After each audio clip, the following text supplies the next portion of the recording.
سڵاوتان لێبێت و بەیانیتان باش، بەیانێکی پڕ لە وزە، پڕ لە جوانی، پڕ لە شادی و پڕ لە تەندروستیتان بۆ خوازم، چ بۆ ئێوەی بینەری ئێمە، چ بۆ هاوکارم هاژە و هەموو ستافی پرۆگرامی بەیانی 24 کام بەیانیە لەگەڵ ئێوەین. هیوای هەمیشە باشیتان بۆ خوازین. ئەمڕۆژ پرۆگرام زۆر تایبەت و جیاوازە.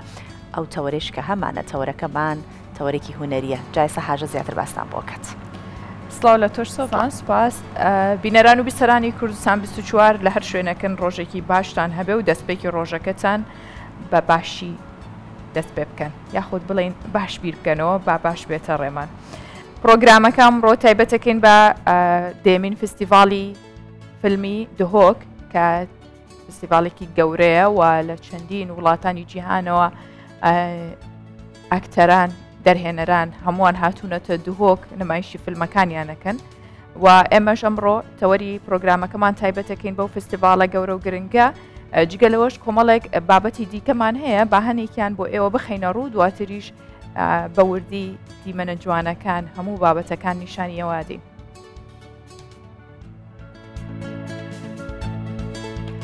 بۆ ڕاکێشانی سەرنجی گەشتیاران ژمارەیەک ماڵی گەشتیاری لە گوندەکانی ڕۆژهەڵات دادەمەزرێت.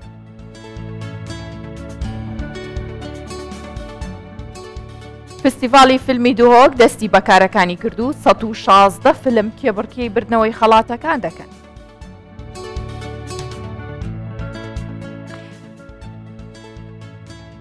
هەڵمەتێکی خۆبەخشی بۆ ژیاندنەوەی دارستانی لۆتۆن لە بەریتانیا دەستی پێکرد و خۆبەخشەکان دەیانەوێت لە مانگێکدا 10,000 نەمام لە دارستانەکە بڕوێنن.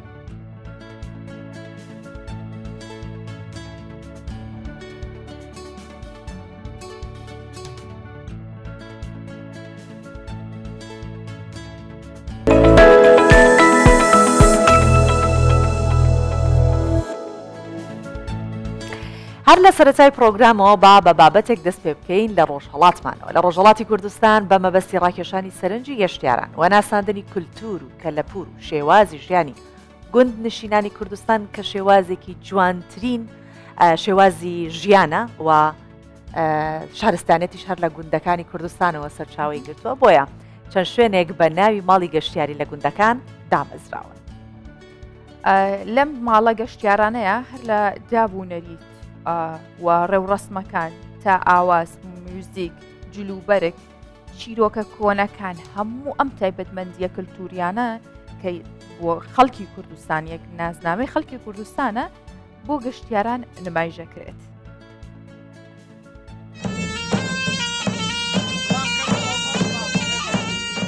مناڵانی قوتابخانەیەکی جوانڕۆ هاتوون بۆ ماڵێکی گەشتیاری لە گوندێکی شاری ڕوانسەر بۆ ئەوەی لەگەڵ کەلتور و کەلەپوری باب و باپیرانیان ئاشنا بن. ماڵی گەشتیاری مۆتێل و ڕێستورانتێکی کەلەپوریە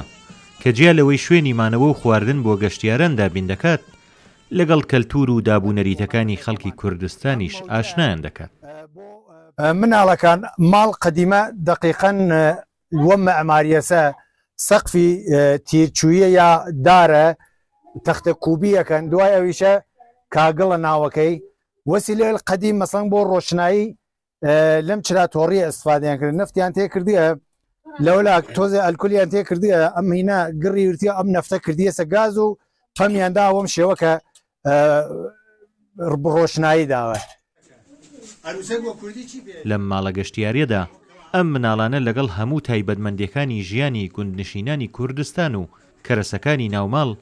بەرهەمەدەستیەکان، چیرۆک و ئەفسانەکان و تەنانەت بووکەڵەی مناڵان ئاشنا دەبن. ئەمە تەراز و میزانە قەبلەن وەمە میوە و چتیان کێشاوە، ئەمە گاوەسنگە هێشی پێژین خۆمان، ئەمە کردیان سملگا وەسڵیان کردێسە ئەمەوە جفتیان پێکردیە. قەبلەن بەرخنەوە مەسەڵەن لە چراموشی و لە چرا ئەنگلیسی ومانە استفادەیان کردیە. ئەمیشە ساجە هەم بۆ نانکردن پشتەکەی نانیان دروست کردێ و ناوەکەیشی کە قڕۆڵینە غەزایان تێخاز کردەوە قاورمە و هێلکە و ڕۆنۆمانە لەم وەسیلە لە استفادەیان کردێ. سەما و هەڵپەرچێ و مۆسیقای کوردی و یاریە کوردیەکانیش بەشێکی سەرنجڕاکێش و دیار لە کەلتوری کوردەوارین کە لەم ماڵە گەشتیارانەدا گرنگیەکی زۆریان پێدەدرێ و بۆ گەشتیارانیش سەرنجڕاکێشن. جا لە هەموو تایبەتمەندیە کەلتورەکانیش سروشتی جوان و هەوای خاوێنی گوندەکانی کوردستان سەرنجی سەردانکەران بۆ لای خۆی ڕادەکێشێت. وەسەختی زندگیان کرد مەسەڵەن وەسایلی خواردنیان خۆیان فراهەمیان کردووە یا مەسەڵەن کامەڵەن تەبیعی زندگیان کردووە با اینکە فرە سەخت زندگیان کردووە لە فرە قەشەنگ زندگیان کردووە. هاتین زانیمان کە دەورانی قەدیم چۆن زندگیان کردێ لەژێری کورسی خۆیان گەرم کردوسۆ ڕیمبۆنی بوکڵەی موزە دیمان کە چ شتێکمان دیگە چ ئاروسەکێکمان دیگە. ژمارەی ماڵە گەشتیارەکان لە ڕۆژهەڵاتی کوردستان بەردەوام ڕووی لە زیادبوونە. ئەم ماڵە گەشتیارانە جیالەوەی کاریگەریان لەسەر بوژانەوەی کەرتی گەشتیاری و ئابووری ڕۆژهەڵاتی کوردستان هەیە لە ناساندنی کەلتور و کەلەپوری ناوچە جیاوازەکانی کوردستان بە گەشتیارانی بیانی و خەڵکی ناوچەکانی دیکەی کوردستانیش ڕۆڵێکی بەرچاو دەجێڕن. کامیل بۆکانی، کوردستان 24. باسی سلێمانی یەکەین کە گەلەریەکی تێدا کراوەتەوە بە شێوەیەکی جیاواز. گەلەریەکان زۆرن لە شارەکان بەڵام کاتێوترێ گەلەریەکی هونەری لە سلێمانی تامێکی جیاوازی هەیە، ڕنگ و شێوەیەکی جیاوازی هەیە چونکە زۆر جار ئەو گەلەریە تەنها بۆ هونەرمەندان نییە، بۆ هەر کەسێکە کە بوێت هونەرەکەی تێدا نمایش بکات. بەڵێ هەر وەکو خۆم و خۆت کە چوینە گەلەریەکەوە لە سلەیمانی پرۆمۆی پرۆگرامی بانی 24مان لەوێ کرد هەموو ئەو کەرستانی کە لەو گەلەریە دانابوون تەواوی کاری دەستی و هونەری بوون و کولتوری و کەلەپوریش بوون. ئەم شوێنانە هاژە گرنگێکی تایبەتیان هەیە، کولتور و کەلەپوری کوردی ئەپارێزن لە نەناوچوون و ئەو گەلەریانە تەنانەت ئەبنە شوێنێک بۆ کۆکردنەوەی هونەرمەندانیش. بێگومان وە هەرتا هونەرە نوێیەکانیشی تێدا بەشدارە بێت کە هەروەک چۆن لە سلێمانی ئێستا کۆمەڵێک گەنج گەلەریکی هونەری جیاوازەکەنەوە کە نمایشی کاری هونەرمەندانی شێوەکاری تێدادانێن لەگەڵەوە شاهلی کاریان بۆ ئەو هونەرمەندە گەنجانە ڕەخسانووە کە تازە دەستیان کردو بە کاری هونەری. جاوایە وەکو خۆشیان باسی لێوەکەن ئامانج لەکردنەوەی گەلەریەکە بۆ ئەوەیە کە هونەرمەندان بتوانن زۆرترین کارە هونەریەکانیان نمایش بکەن لەوێ و هونەرمەندانی شێوەکاریش کردنەوەی ئەو جۆرە گەلەریانە بە هەنگاوێکی گرنگ دەزانن.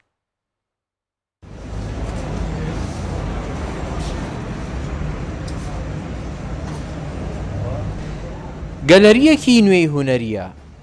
لە شاری سلێمانی، بەڵام لە هەموو ئەوانی پێشتر جیاوازە. کۆمەڵێک گەنجی هونەرمەند سازیان کردووە، چەند مانگێکە سەرقاڵن، دەیانەوێت نمایشی کاری هونەری سەرجەم ئەو کەسانە بکەن کە هونەرمەندن و هونەرمەند نین. لە گەلەریەکەدا شاکاری هونەری لە پاڵ تابلۆی ئەو کەسانەدا دەبینرێت کە بەهرەیەکی سەرەتایی هونەریان هەیە. من بەنسبەت خۆمەوە یەکەم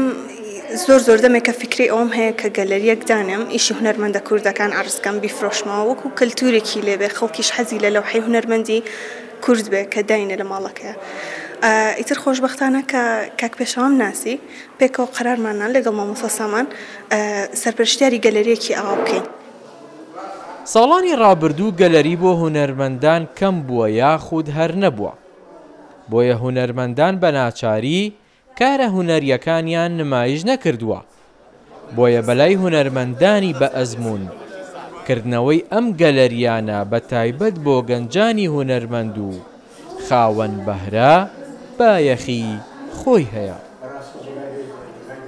زۆر فنان هەیە گەلەری تایبەتی خۆی هەیە، وەکو مەسەلەن کامەران ساڵە کارگەچی گەلەریی تایبەتی خۆی و هینتیاکە ڕۆستەم ئاغالا گەلەریی تایبەتی بە خۆی و ئیشەکانی خۆی تیا عەرزەکە، بەڵام ئەم گەلەریەهی هەمووان عەرزەکە تایبەتی نییە بە شخصێک، تایبەتیە بە هەموو هونەرمەندان یەک کەس شافی هەموویەکە. ئەجنا گەلەری ترێ مەسەلەن گەری زاموا هەیە ئەو یعنی شتیا عەرزەکرێ، بەڵام لەم جۆرە گەلەریان چەند بێ معنای ئێمە شکۆی گەورەی ئین بە هونەرمەندانی شێوەکار و کارەکانیان تیا عەرزە بێ. ئەم جۆرە گەلەریانە دەتوانێت هاندەرێکی باش بێت بۆ هونەرمەندان بۆ ئەوەی کە کارەکانیان لە چوارچەوەی ماڵەکانیاندا نەهێڵنەوە و لە شوێنی گشتی و بۆ بەرچاوی هەمووان نمایشی بکەن. کردنەوەی گەلەریە جۆرا و جۆرەکانیش دەبێتە هاندەرێکی باش بۆ ئەوەی کە هونەری شێوەکاری لە هەرێمی کوردستان زیاتر بەرەو پێش بچێت.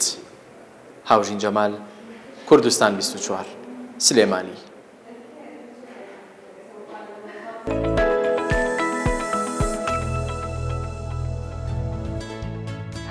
دەینە سەر و بابەتە گرنگەی کەوتمان لەبارەیەوە قسە دەکەی بەڵام پێش ئەوە بابەتێک دەبینین کە هەر تایبەتە بە ئەم تەوەرەمان کە تەوەری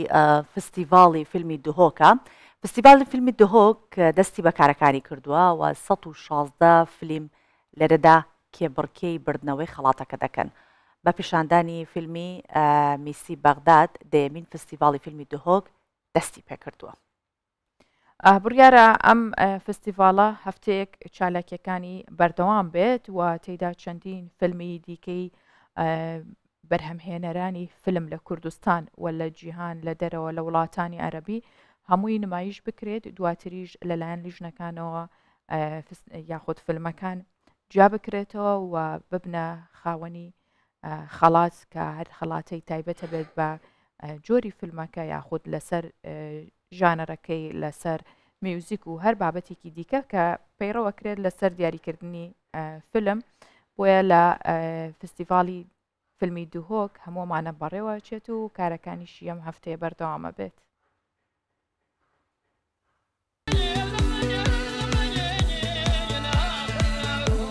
هاتنا مهوانên gera dehê ya filma Vîstavaala Duhok ya Navdewletî. Wekî her sal berheviyên baş hatîne kirin û biryara heft rojên tijî berhem û karên sînemayî el Duhokê bihêne nîşandan. Bi nîşandana filmê Mesiyê Bexda ji derhênana derhênerê Kurd Sehîm Umerî Vîstavalê dest bi karên xwe kir. Rastî bûm tiştekî gelek mezin e selebrîtiya gelek mezin e ji ber ku Festîvala Duhokê bûme wek derhênera evê karê sînema dikin mezintirîn û girîngtirîn Festîvala Kurdî ya hemî dinyayê. Ji taybetî filmê destpêkê ji ber ku gelek girîngî tê pê dan bûme selebrîtiya gelek mezin bi taybetî rastî. Xêratneka germ hemî van hunermend û hunerdûst û hunerpêşat kem. Filma Vîstavaala Duhok ya Navdewletî sal bû salê nûkariyên baştir et hêt et xizmeta sînemakar û hejêkerên filman da. Îsal jî komeka hunermend û sînemakarên cîhanî têda beşdarin. Et vê gerê da jî gelek gorankarî hatîne kirin û biryara ji derveyî holên sînemayê li hin cihên din jî film bihêne nîşandan. ئەمن بەڕاستی لێرە وەکو میوانە کاتومە ئێرە و زۆر پێ خۆشحاڵم ئەمن لە مێژە نەهاتومەوە بزان بەس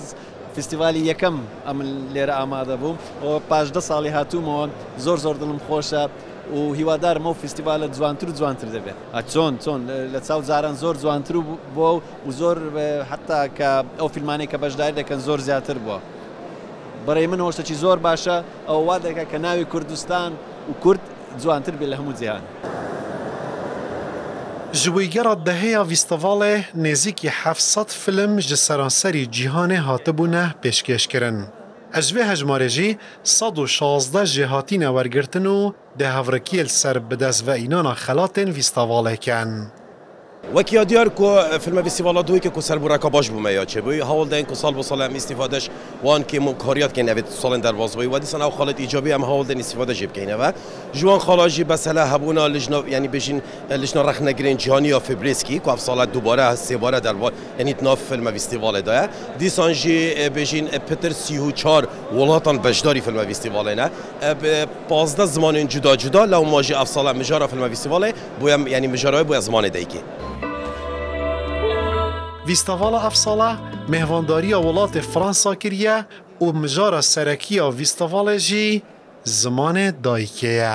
Filma Vîstavala Navdewletî ya Duhokê deriyên baş bi royê hunermend û ekter û sînemakarên Kurd da vekirine bi cûrekî ku salane li nava vê holê da bi dehan filmsaz û sînemakarên mezinên cîhanî etînîtin ji pêxemetindê ku ezmûn û şarezaya xwe digel sînemakarên Kurd par vekin. Mesarmilî Kurdistan 24 Duhok. بێگومان بینەرانی هونەردۆست و سینەمادۆستی ئێمە تەنیا بە یەک راپۆرت ڕازی نابن. ئێمە میوانی تایبەتمان سەبارەت بەم بابەتە هێناوبووی کە زیاتر ئاشنای کارەکانی فستیڤاڵی نێودوڵەتی فیلمی دهۆک ببین. هاژە ئەم فستیڤاڵە فستیڤاڵێکە پردێکی پەیوەندیە لە نێوان دەرهێنەرانی کورد و دەرهێنەرانی جیهان. ئەم پردە پەیوەندیە بە شێوەیەک بێت کە ئێمە بتوانین تێیدا زمانی دایک بستەپێنین و نیشانی بدەین چونکە زمانی کوردی زمانێکی ڕەسەنە زمانێکە کە خاوەن مێژوویەکی کۆنا و چەندین زاراوەی زۆر جوانیشمان هەیە کە دەکرێت دەرهێنەرانی کورد سوودی لێوەربگرن بە زمانی کوردی فیلمەکانمان چیرۆکە کوردیەکان ئەوەی بەسەر کوردە هاتووە بیناسەنن بە دەرهێنەرانی وڵاتانی بیانی. بەڵێ هەر بۆیە ئەم بابەتە زیاتر لەگەڵ بەڕێز مەسعود عارف دەوروژێنین و قسەی لەسەر دەکەین کە گوتەبێژی فستیڤاڵی نێودەوڵەتی فیلمی دۆهۆکە. بەڕێز مەسعود بانیت باش ڕۆژێکی باش بۆ ئێوە و پیرۆزبایی ئەم فستیڤاڵە جوانەتان لێ یەکەین دەیەمین فستیڤاڵی نێودەوڵەتی دۆهۆک بۆ فیلم. پێمان بڵێ ئەم ساڵ فستیڤاڵەکە چۆن بەڕێواچێ و ئەجندای کارەکانی چییە یاخود دەتوانین جیاتان کردوتەوە لە فستیڤاڵەکانی پێشوو کە ئێوە تەرکیز بخەنە سەر بابەتێکی دیاریکراو؟ ڕۆژ باش سپاس بۆ هەوە بۆ بێ دەرفەتێ بێگومان دەهەمی فیلمە فستیڤاڵە دۆهۆکیان نێودەوڵەتی ئەم پیرۆستکەینەوە لە تەوایە سینەماکارە لە تەوایە هونەرمەندە لە هەر چهار پارچەی کوردستانی و دیسان لە دیاسپۆرا و لە هەر پارچەکە دنیای بیتن بێگومان دەهەمی فیلمە فستیڤاڵە دۆهۆکیان نێودەوڵەتی وێ ڕەواتیە دەتن و چەندین ساڵە کارێکی پڕ جددی کارێکی پڕ بە ئەمەک هاتیەکردن تا بگەیتە وی ئاستی ئەمکەبینەوە ئەم gelek دڵخۆشین بە هەبوونەوەی بینەری ئەم gelek دڵخۆشین بە هەبوونە وان mêvana yên ku bi rastî tinê ew ên ku ji derveyî em bêjin Kurdistanê tên em wana mêvan hesabkeyn yê li nava Kurdistanê de li bajarên me yên dît herêmê de em hemiya xudan mal hesabkeyneve rast ev îsteval bi navê dihokê da têtekirin lê bi rastî jî ev îstevala nêneratiya ne tenê dihokê û herêma Kurdistanê be ku her çar parçên Kurdistanê diketeve di bu ev sala jî de dîsan xwe di hemû îstevalên dunyayê de rêrewek heye ev rêrewe ya nerîtek heye di gorey vê nerîtî de dibêtin tu karên xwe encam bideye ve ev sala da dîsa meşiya em bi 116 filman beynin ku jwana 5 film li beşê Kurdî ne 66 film li beşê biyanî ne di vê mawayî 8 roja da di filme êne nîşandan dîsan di van rojan da em bêjin heft penal di êne pêşkêşkirin rojane demjimêr 11 spêdê û rojane programê me ji saet 10 spêdê heta ku 10 şef ya 11 şef li gorey taymê ve filma dê program berdewam. زۆر باشە کاک مەسعود زۆر گرنگە ئێمە سینەمای میوان ئەوەی کە لە لای ئێمە میوانە وڵاتی فەڕەنسا بێت لە کاتێکا فەڕەنسا خەڵاتی نێودەوڵەتی فستیڤاڵی کانی هەیە و فەڕەنسا ئەتوانین بڵێن سینەما لەوێ لەناو فەڕەنسا لەدایک بووە چەندە گرنگە کە ئێمە سینەمای میوانمان لە دهۆک وڵاتی فەڕەنسایە ئەمە تا چەند گرنگی هەیە بۆ سینەمای کوردی لە کاتێکدا لە ڕووی سیاسیشەوە فەڕەنسا دۆستێکی کورد بۆ هەمیشە لەگەڵ کووردا ئەتوانین بڵین هاوبیر و ڕابووە لە زۆربەی بابەتەکانە ئەمە تا چەند گرنگە لە ڕووی هونەریشەوە بە هەمان شێوە بێت بێگومان ئەم بێژین هونەر ژی ڕنگڤەدانە ژیانە ڕۆژانەیە واتە نەریتێ فستیڤالê wisa ku salane blokekê filmê welatekê destnîşankirin bîte mêvan xweşbextane spasî ve ev sale da blokê filmê Fransî mêvan li filme festîvala dûrkiya nêvdewletî geradihê bi rastî jî weku te amaje pêkiriye ve hem welatekê weku Fransa welatekê pêşkeftiye dibarê sînemayê da hem em ji bîr nekeyne ve babê sînema Kurdî Yılmazguney li wêrê xelat bi destxwe înaya dîsan em ji bîr nekeyne ve ew mina an minneta Fransa li ser welatê me li ser kulturê me li ser rêdan bi em bijîn hunermend û sînemakarên me ev xwe xwe hemî wê amajeyê dene ve ku em gelek dilxweşîn ku dîsa jî spasiya wan keyne ve ku wan ew mitmane daye me ku qebîlken bine mêvanit me bi bilokekî bi rastî jî em hêvî xwazîn ev peywendiye berdewam bin çike bi rastiye ve hemû dibine weku bêjin saport û palpiştî ku em pêngavên berfirehtir û baştir pavêjîn de gerin da bihêtiye filme festîvalê. باشە بەڕێز مەسعود پێم خۆشە ڕوونکردنەوەی زیاتر بی لەسەر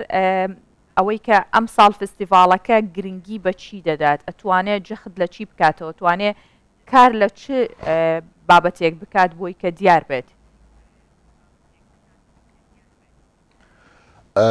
ام سالانه وکو ما گوتی امین ریتی پارێزینی کو هەیە و ئەو نەریجی پێکتێتەوە ji 5 قۆناغên filme vîstevalê qonağa yekê qonağa ragihandina filme vîstevalê qonağa duê qonağa wergirtin û vavartina filmayê ya helbijartina filmayê ku bikevde beşê pêşberkiyê da qonağa siyê qonağa çêkirina ketelûk û teknîk û hol û em bijîn otêl û sponser peydakirin û heta ku mêvan gihne berdestê me qonağa çarêt bîte qonağa destpêkirina filme vîstevalê ku ew jî di roja duhî de hata ragihandin heta mavê heft roja tête ragihandin qonağa du mahîkê roja du mahîkê filme vîstevalê ku encam têne ragihandin dîsa jî tête ragihandin ku ev gereb du mahîk hat û berev gereka ya em bijîn gera yazdeya filme vîstevalê ve biçîn em salane hewl de tiştê nûtir bêxînet nava filme vîstevalê dat ev sala da du tişt lê zêde bûyne ew jî ew e ku me 5 film bû zaroka taybet destnîşan kirîne ku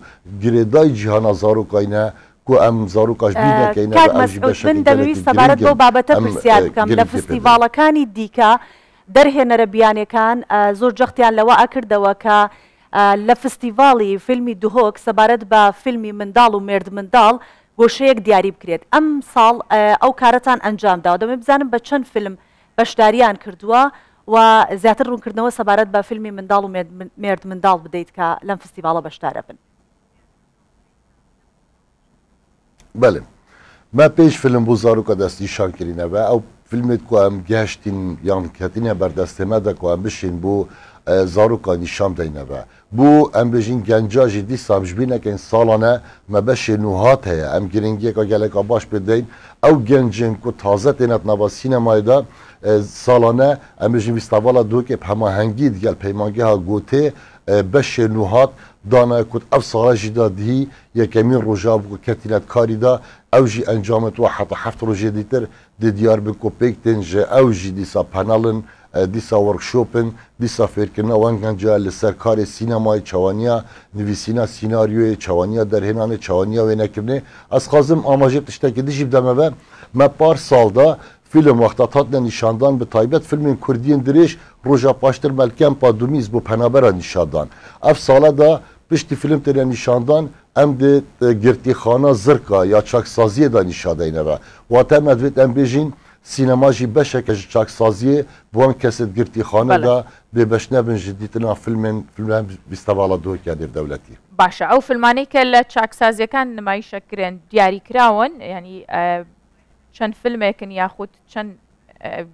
ینی بەپێی داواکاری دەرهێنەرەکەیە کە ببرێتە ئەوەیان نا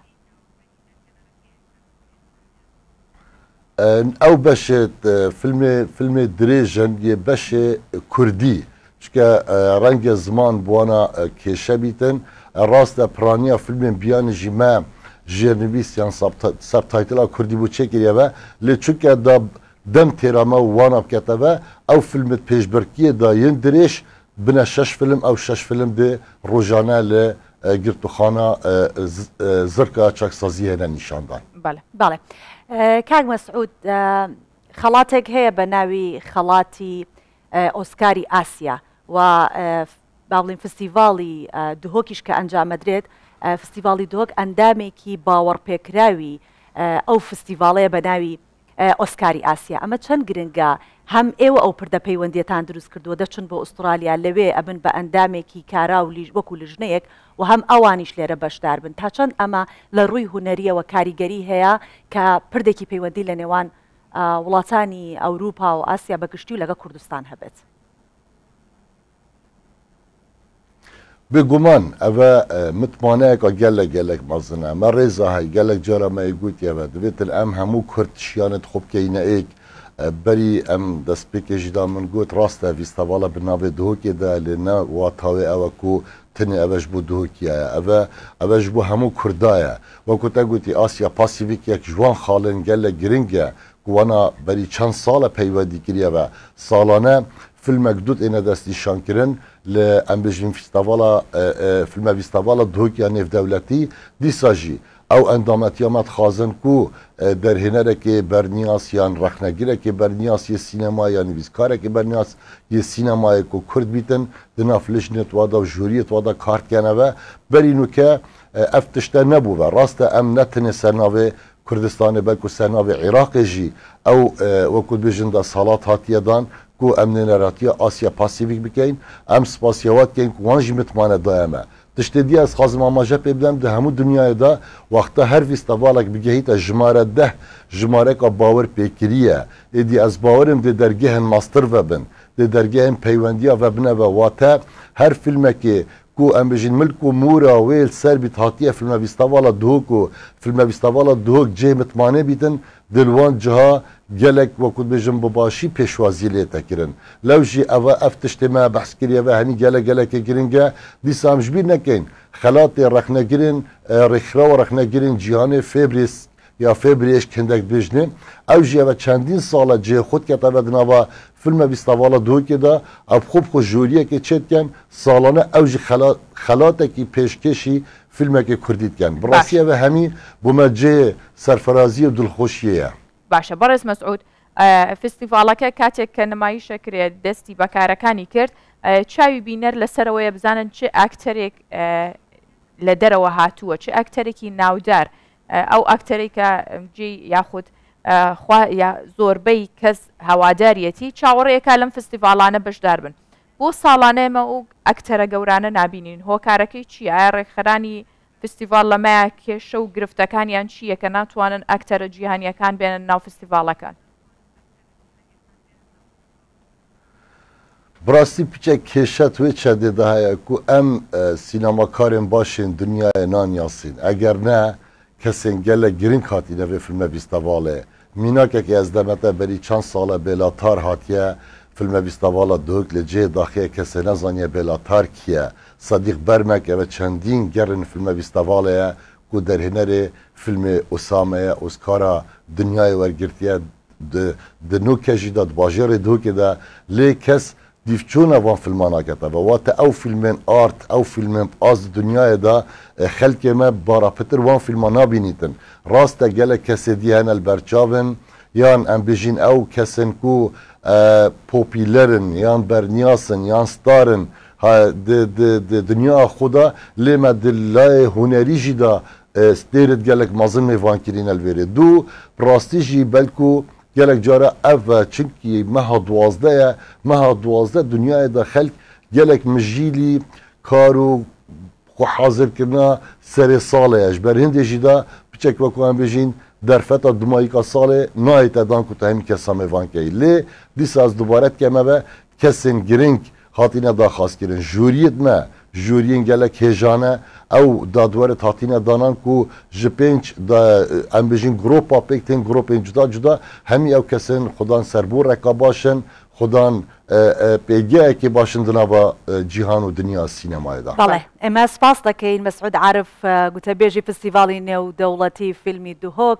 سپاس بۆ ئێوە کە ساڵانە ئەو فستیڤاڵە ڕێک دەخەن بۆ ئەوەی کە تەندیسی گەڵامێوی زێڕین یاخود زی و پێشکەش بکەن بەو فیلمانەی کە شایستن دووبارە سپاس بۆ ئێوە هیوای سەرکەوتن بۆ فستیڤاڵەکەتان دەخوازی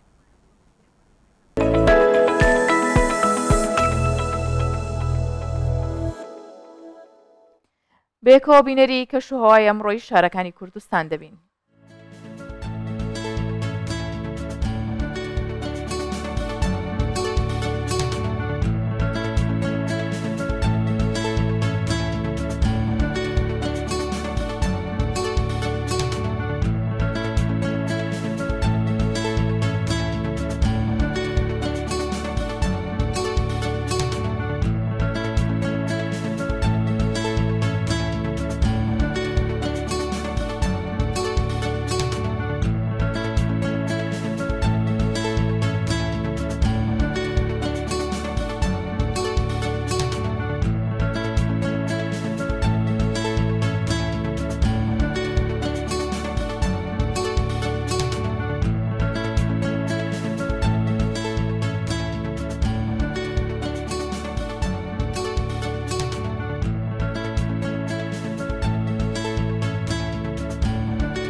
ئێستاش کاتی بڕگەیەکە کە ئێوەی بینەر و بیسەری پرۆگرامی بەیانی 24 لەگەڵی ئاشنان بڕگەی لەگەڵ ئەحمەدی خانی کە لەلایەن جان دۆست نووسەر و لێکۆڵەری ئەدەبی ڕۆژانە لە پرۆگرامی بەیانی 24 پێشکەشتان دەکرێت ئێستاش ئەڵلقەیەکی دیکە یاخود بڕگەیەکی دیکە دەبینینەوە. ساقی تجبۆ خودێ کەرەمکە یەک جرعەیە مەی دجامێ جەمکە دیسا ئەم ڤەدگەرن جەم ساقی جەم ئەحمەدی خانی و پرسێن کووی کردنە ڕۆژ باش تەماشەوانین هێژا ئەمێ بەردەوامی ئەوان هەردوو خەلەکێن دوو هەفتیە بوری یانە بێژ دو ڕۆژێ بوری بەحس بکەن. گەردێ هەبووە مەسەر فرازەک صاحب کەرەمەک سخەن نەوازەک نەقدێ مەدوبوو بسکە مەسکووک نەدماوەهە بێڕەواج نەدماوەهە نەقدێ مەدوبوو بسکە مەسکووک نەدماوەهە بێڕەواج و مەشکووک هەرچەندێک و خاڵس و تەمیزن نەقدەینی بسکەئێ عەزیزن گەردێ هەبووە مەپادیشاهەک لایق بدیە خودێ کولاهەک تعیین ببووە ji بۆ وی تەختەک ظاهر ڤەدبوو ji بۆ مەبەختەک حاصل ببووە ji بۆ وی تاجەک ئەلبەتە دبوو مەژی ڕەواجەک خەمخواری دکرد لە مایەتیمان تینانە دەرێ ji دەست لە ئیمان غالب نەدبوو لەسەر مە ئەڤڕووم نەدبوونە خەرابەئێ دەست بووم محكوم عليه وصعاليك مغلوب مطيع ترك تاجيك لفر ايدي قالكي هين اشكرتر احمد خاني فلسفه خويا نتوي هزرا خويا نتوي رافدك جبو مزلال دك كونسنتراوي لسرچيه لسر نقطه سر خبون هبونا پادشاهكي هبونا کەسێکی کۆ دەوڵەتا کوردستانê زەبت و ڕەبت بکە بخە دەستێ خۆ یەک پادیشاه بە نە دوو پادیشاه بن نە سێ بن نە چار بن گۆ شەڕێ هەفتوو بکن هەفتوو بکوژن نا یەک پادیشاه بە بەهێز بە بقەوەت بە عەرش و تەختێوی هەبە و دراوێن بناوێ ویژی هەبن گەردێ هەبووە مە سەرفرازێک ئەگەر سەرفرازێکی مەس پادشاهێکی مەی سەرفراز هەبە صاحب كرمك سخن نوازك يكي باش با بأخلاق با زانة با نقد مدبو بسكة مسكوك نقد شيء درافن ما نتني وكو زير مداف زير مهرة سلطانك لسربي نخشى لسربي أو دبا برا نقد ما دبو بسكة مسكوك يعني السكة اللي دكت سكة شيء نخشى درافانا ندما وهبي رواج ومشكوك وصا برواج ندمة بقيمة ندمة شبهة لسر ندبون مشكوك يعني شبهة تدها قمان لسر هيا تو بشي بازاري او بريتا كسك ناستينا جبركو نا بريتو دولتينا نا بريتو ولاتينا تو نزاني چيه لي وقتا السكا لسر هبا نافي سلطانكي لسر هبا او برا بقيمة بنرخن تهري تشد خوازي بي دستيني بنيرا اوام مشككي يعني اكونومي جد فيها با اكونوميا دولتك هبا او اكونوميا دولتي بهلا درافين وي تايبت هبن نا دينار بن نا ليره بن نا تومن ريال بن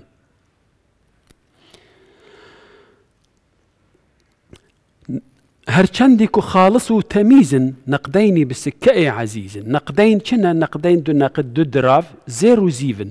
زيرو زيف نابن برا كو مور لسر تنبه ختمة سلطانك لسر تنبه هرچندك خالص وتميزن زيفة كي باقجة زيرة كي باقجة بيغشة لقيمته بران ناستينة جبرچه جبرگو سكة لسر تنه هرچندك خالص وتميزن چقاسي باقجن بيغشن نقديني بالسكة عزيز يعني برومتن وببلندن وبقيمتن گردێ هەبووە مە پادیشاهک و دیگەرە فکرە خۆیان بەرێ ئەحمەدی خانی بە ئیسرارێک و مەلکێکی کوردان هەبە دەوڵەت هەبە و پادشاه هەبە گردێ هەبووە مە پادیشاهک لایق بدیە خودێ کولاهک وێ تاجێک ویژ سەرێوی هەبە لایقی وی بدیتە تعیین ببووە ji بۆ وی تەختێک تەخت نیشانە سەڵتەنەتێ نیشانە دەسەڵاتداریە سەر بخۆیە ظاهر ڤەدبوو ji بۆ مەبەختێک بدولتي فقريد أحمد خاني قال كاست بيجن هذا بي والله كرد هنا نتوا برستن هر تشتي بدولة بوني فقريدن جخوا هر تش بدولة بوني فقريداية تبي دولتي تبي تشتكي تبي زماني تبي اكونومي تبي ويجي تبي شخصيتي تبي قيمتي الدنياي دولتها تنبت تشتكي دفي دولتها بقى أو أحمد خاني بيد ميجا فكراوية وأمجي هم فكري وينا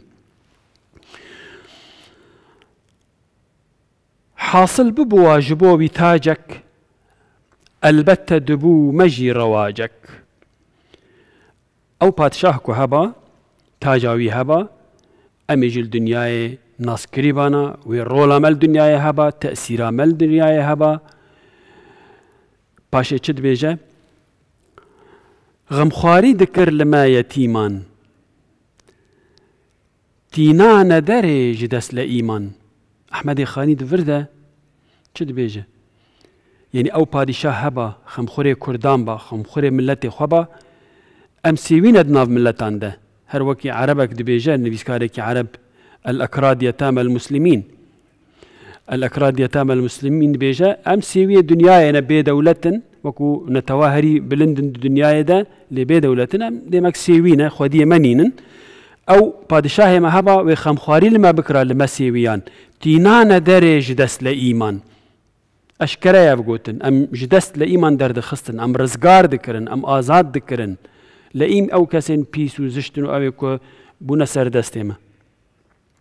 غالب ندبو لسرما أفروم ندبون خرابئ دستبوم محكوم عليه وصعاليك مغلوب مطيع ترك تاجي فان حردو بيتان أميد خلقا بيدا تمام بكن بمين دخير وخشيدا حتى خلقا كدن فستیڤالەکان زۆرن و هەر ناوچەیەکیش بە شێوازێکی تایبەت ئەم فستیڤالانە ڕێکەخان یاخود چالاکی بە تایبەت چالاکیە ڕۆشنبیریەکان کە هیچ ناوچەیەکی کوردستان نییە لێ بێبەش بێ هەروەک چۆن لە ئاکرێ ساڵانە لە وەرزی پاییزە چالاکی ڕۆشنبیری بە چەندین بڕگەی جیاواز هەمەڕەنگ هەمووم بابەتانە ئەنجامەدرێت جا مەبەستیش لە ئەنجامدانی ئەو جۆرە چالاکیانە گرنگیدانە بە هونەرمەند نووسەر و ئەدەبیاتی شارەکە و ڕێخەرانی چالاکیەکان ڕایەگەێنن کە ڕێخستنی ئەم جۆرە چالاکیانە لە پێناو هاندانی گەنجان و لاوانە بۆ ئەوەی کە بەردەوام زیاتر بەلای هونەر و کتێب و چالاکی ڕۆشنبیریەکان بڕۆن و ڕێز لە هونەرمەندانیش بگیرێت زیاتر.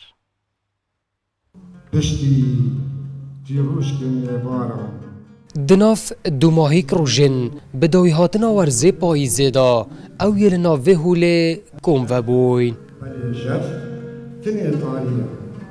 دوی چالاکیا روشنبیری دا هلبزوان کمال رمضان آکری هند هلبستن خو جبو بر هف بویان و خواندنو بوی آوای اوی بحثا گرنگیا هبونا وان جوره چالاکیان کرن افرو پیوه به سنگو به بهاداری خوبه ریز لوان مروان گرد اوین کو دبنا خمخور بو پشدا برناوه دناف بشکه و چالاکی دا هند ریز لینن آراسته وان کسان هاتن کرن ین کل آکری هاری کاریا نویسکاران دکن اتچاب کرنا پرتوکان داو پیرابوان بوی آوائی آرمان جاخول سردان هد دیار کرن ما دو ما بستت بهن یا ای که بتر ام لوینا کادی که بخینت پروسا روشنبیری دال دوره زده بارنده افتخا گنجان ام بینین برف پروسا روشنبیری و برف پروسا داهنانه و نویسینه داکو اوجی مینا ما مستایت ما ید بری ما اوجی بین و دوی پروسا دا خوب بینه و سالانه جالیه ریوبریا روشنبیری ول آکره بدهان چالاکین بوی آوایی اپریوچن کتی دا آوان دویتن درجه به هبونا و پیواجوی بدن و برف پیش و ببن بوان جوره چالاکیان اتالیا کی داره و بریا روشنبیری لاکرید ویتن که خدمت نویسکاران بکتن و اتالیا کی دیش دا سرنجا گنجولاوان ابدوف نویساندنا پرتوک دا راب کشیتن آری حسین کردستان 24 آکری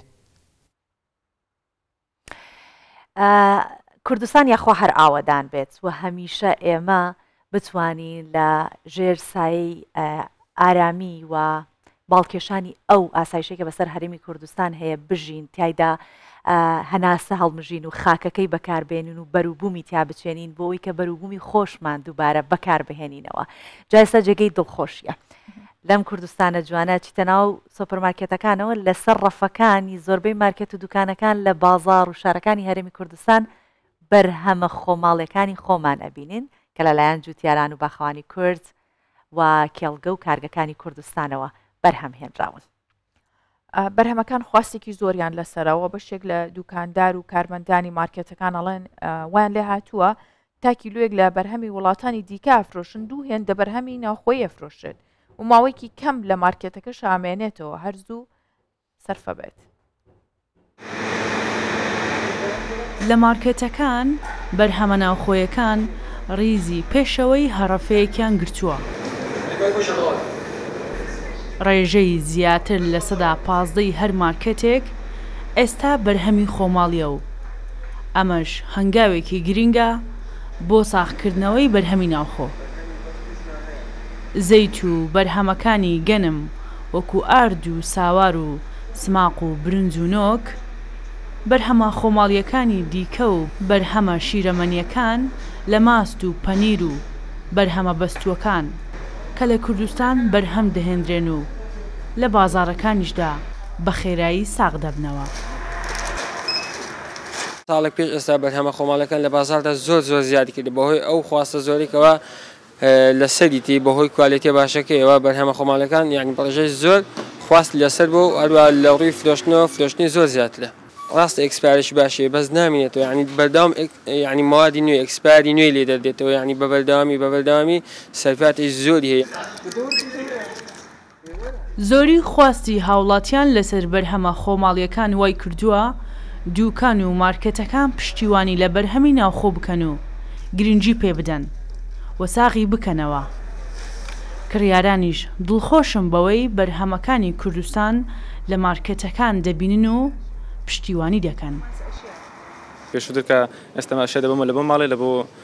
عایلەی خۆمان ینی بەروبوومی وڵاتانی دیکەمان دەبردو پێشتر بەڵام ئێستا خۆشبەختانە دەبینین لە زەید لە ماست لە چەندی بەربوومی دیکە بەرهەمی خۆمانە هەیە لە ناوڕەفەکانی مارکت دەبینین و هیواداریشن سەپۆرتی زیاتر بکرێن.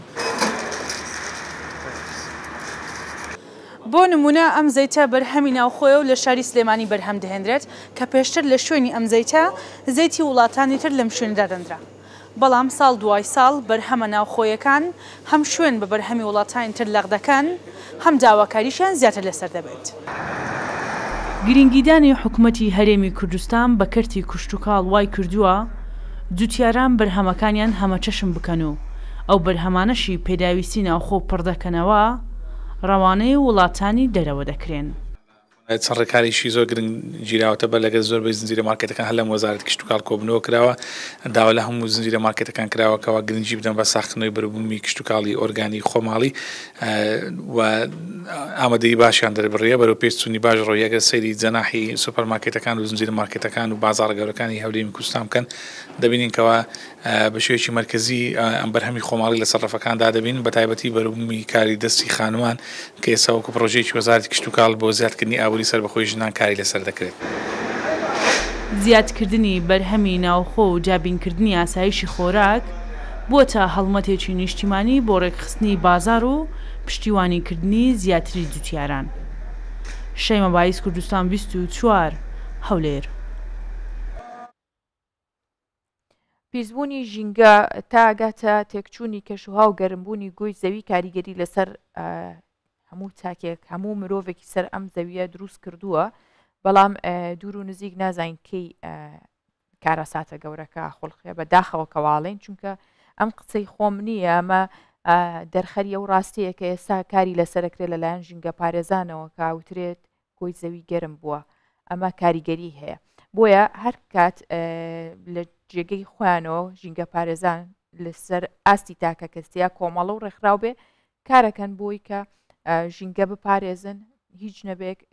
ئەو گەرمبوونەی ئێستا ڕاگیرێت هەروەک چۆن کۆمەڵێک خۆبەخشی بەریتانی کە هەڵمەتێکیان بۆ ژیاندنەوەی دارستانی لۆتۆن دەست پێ کردووە کە پێش چەند دەیەک بەهۆی وشکە ساڵی ئەم دارستانە وشک بوو ئەمە وای کردووە کە بەخەمیەوە بچن جارێکی دیکە لە هەڵمەتێکی گەورەیە چەندین لە ناو ئەم دارستانەدا بچێنەوە. جا ئەمە بۆی کە ڕێگری بکەن لەو قەیرانەی کات خەریکە تووشی ژینگە بێت و بەرەو لە ناوچوونی ئەبات. جا خۆ بەخشەکان ئامانجیان لەوەیە کە ماوەیەکی کەم بتوانن 10,000 نەمام لە دارستانی لۆتۆن بچێنن ماوەیەکیاندانەوە ماوەی مانگێکە کە دایان ناوە یانوێت هەڵمەتەکە بە خێرایی بەڕێوە ببن بەوەش نەوەکانی داهاتوو لە پیسبوونی کەش و هەوا و گەرمبوونی بەریتانیا ڕزگار بکەن با پێکەوە ئەم بابەتە ببینین. دارستانەکان سی زەوین و پاراستنیان یەکسانە بە ڕزگارکردنی مرۆڤایەتی لە ئایندە. کۆمەڵێک خۆبەخش لە بەریتانیا هەڵمەتێکیان بۆ چاندنی درەخت لە شوێنی ئەو دارستانانەدا دەست پێ کردووە کە لە ڕابردوودا بەهۆی گۆڕانەکانی کەش و هەواوە لە ناوچوون.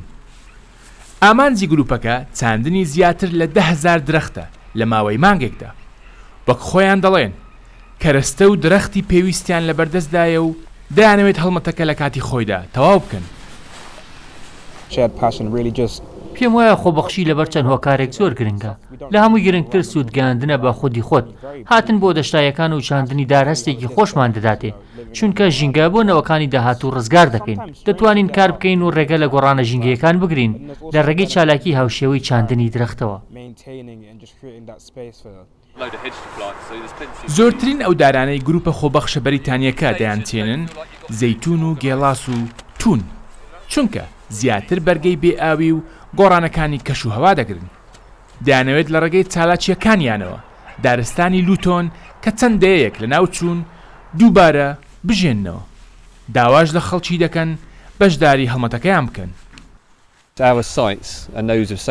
ساڵانە هەڵمەتی لەم شێوەیە بەڕێوە دەبین و خۆشحاڵین بەوەی هەموو ساڵێک 25 بۆ 30 کەسی نوێ پەیوەندی بە گروپەکانمانەوە دەکەن.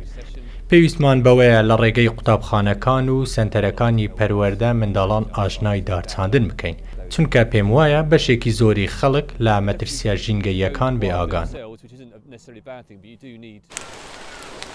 بەپێی ئاماری ژینگە پارێزان لە ساڵی 2002 بەهۆی ئاگر و وشکە ساڵیەوە بەریتانیا لە سەدادەی دارستانەکانی لەدەستداوە.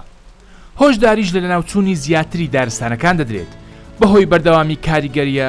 نەرێنیەکانی گۆڕانی کەش و هەواوە. هەریەک لە بابەتە ئەدەبی و هوەریەکان تا دەگاتە تەندروستیمان کاڵین تەندروستی پەیوەستە بە کەش و هاو و پاراستنی ژینگەکەمان هەموومانە تەوەری